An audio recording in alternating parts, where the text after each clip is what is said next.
Kisah horor nyata. Teror potongan tangan korban kecelakaan yang tidak sengaja tergilas. Melansir channel YouTube Sejuta Kisah pada tanggal 6 November 2022. Kisah mistis ini diambil dan diceritakan lagi oleh Joe yang saat itu hendak berpulang ke kampung halamannya. Joe sangat menikmati perjalanan dengan menggunakan motor. Ia menyukai semilir angin berhembus yang menyejukkan ketika ia sedang di perjalanan.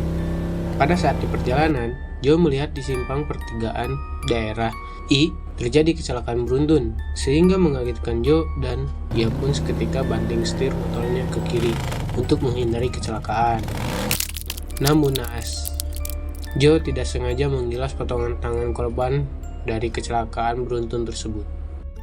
Dari insiden itu, cerita mistis Joe dimulai. Joe tidak mempedulikan kejadian kecelakaan itu. Walaupun ia panik, namun tetap melanjutkan perjalanan karena tidak ikut campur mengalami kecelakaan dan tidak luka-luka. Pada saat itu, ia tiba di pom bensin yang menurutnya sangat cocok untuk bisa beristirahat, terlebih setelah lelah di perjalanan dan melihat langsung kejadian kecelakaan beruntun.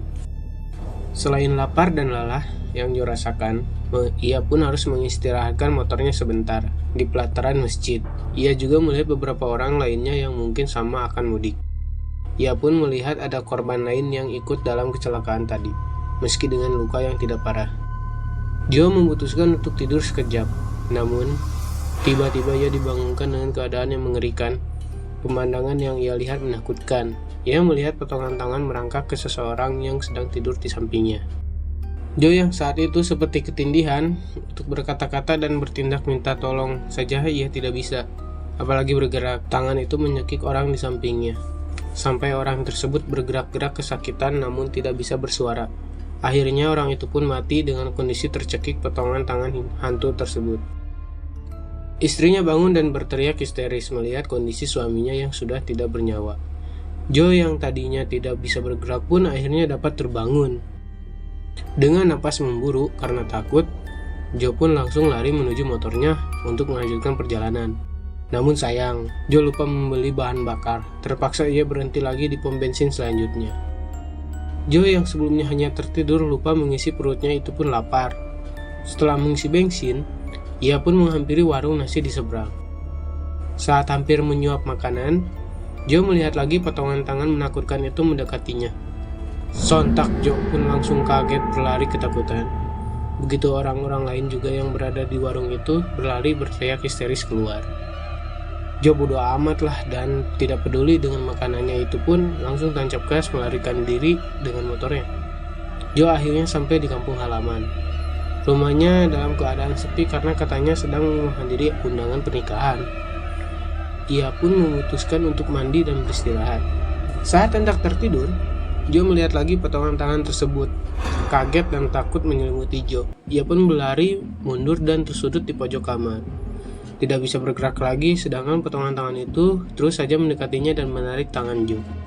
Tangan itu terus bergerak mendekati leher Joe. Ia sudah berteriak berkali-kali meminta tolong, namun tidak ada yang mendengar. Joe sudah tidak bisa lagi bergerak. Dengan kondisi matanya sudah melotot dan mulai kehabisan oksigen. Antara takut karena ngeri dan takut mati, Joe sudah tidak bisa melakukan apa-apa lagi. Keadaan Joe sudah di ujung tanduk. Beruntung kakeknya datang dan menarik tangan itu sampai terguling-guling untuk melawannya. Joe yang saat itu panik melihat kengerian di depan matanya langsung, tapi harus tetap membantu kakeknya pun berdiri dan mengambil jebakan tikus yang ada di kamarnya. Kakeknya pun melemparkan potongan tangan itu sampai akhirnya terjepit jari-jari tangannya, namun tetap meronta-ronta hendak melepaskan diri. Kakeknya kemudian mengambil korek api, kemudian membakar tangan itu dengan membaca Al-Fatihah. Tangan itu pun tiba-tiba berubah menjadi belatung yang banyak syukuran nasi dan menyebar kemana-mana. Joe yang masih kalut bertanya takut kepada kakeknya apa yang terjadi. Kakeknya pun menjawab, tangan itu berasal dari potongan tangan orang yang mati penasaran. Kamu kalau berperilaku apa-apa lain kali harus lebih hati-hati dan berucap, kata kakeknya. Joe pun menjelaskan kejadian kecelakaan beruntun yang ia lihat saat di perjalanan pulang. Iya kek, tadi di jalan ada kecelakaan beruntun dan aku nggak sengaja menggilas tangan itu namun langsung pergi. Makanya Joe banyak berdoa dalam keadaan apapun. Kakeknya memberi nasihat. Iya kek, Ya sudah, sekarang kamu istirahat dan jangan ceritakan hal ini ke orang-orang rumah. Jelas kakeknya lagi yang dijawab oleh Joe dengan anggukan. Teror potongan tangan hantu itu pun sudah tidak ada lagi dan tidak lagi mengikuti Joe kemanapun. Oke, sekian cerita horor ini. Semoga kalian suka dengan cara saya menyampaikan dan penggambaran animasi yang saya buat. Jangan lupa klik subscribe, like, komen, dan nyalakan loncengnya. Lalu share ke teman-teman kalian agar teman-teman kalian juga bisa mendengarkan dan melihat dan menonton cerita horor kisah nyata ini. Lalu bisa juga memberikan ide cerita lainnya di kolom komentar. Saya tunggu ya. Wassalamualaikum warahmatullahi wabarakatuh.